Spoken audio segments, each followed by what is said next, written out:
Go to the last type of deployment model, which is called hybrid cloud. So as it is usually the case with any hybrid phenomena, a hybrid cloud encompasses the best feature of above mentioned cloud computing deployment model, public, private, community ones. It allow company to mix and match the uh, facts of all three type that best suit their requirement. So what it is saying that it will take the advantages of public, private, and community cloud, and with the help of them, they can create a cloud infrastructure which is called hybrid cloud. Many research still is going on to create the hybrid cloud more cost effective, so that it can solve the purpose of itself, right?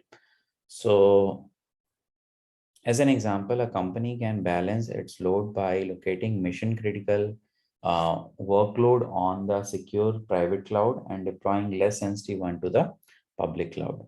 So mission critical workload or the data they can put into the private cloud, and less sensitive data they can put into the public cloud. That is the idea behind the creation of hybrid cloud.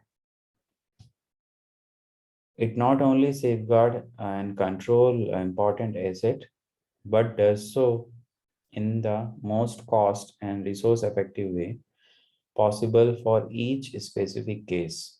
Also, this approach facilitate data and application portability.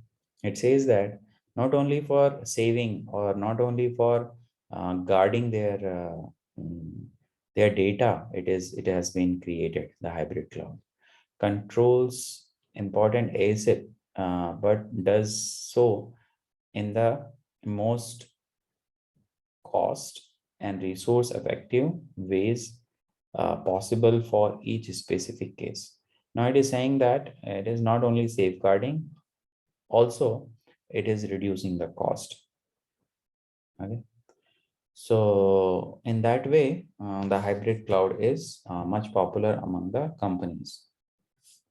What are the benefit? It will improve security and privacy because of the use of the private cloud, enhance scalability and flexibility because of the combination of public and private cloud, reasonable price because of the combination of public and private cloud.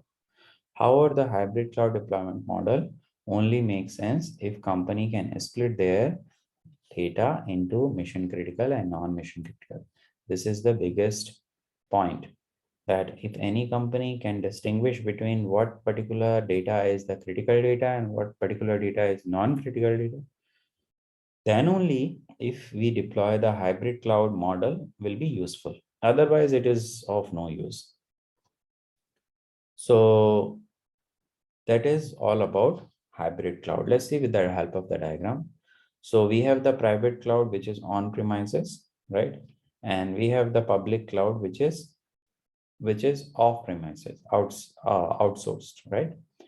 And there is also the public cloud. So this private cloud, public cloud, uh, what the connections are there. On-site community cloud. So they have made the combination of public, private, and community. So this is the on-site community. This is the outsourced community cloud. This is the outsourced private cloud. This is the on-site private cloud. So any of the combination could be possible. And there is a public cloud. So public cloud is always there in the premises of the cloud service providers. And private cloud and community cloud could be on and off premises. So it may be different, right? So that's why the two has been created. But for the public cloud, it is public, means it is outside the premises of the user, or it is with the inside of the premises of the cloud service provider. So this is the diagram for the hybrid cloud, and how we can use those hybrid cloud.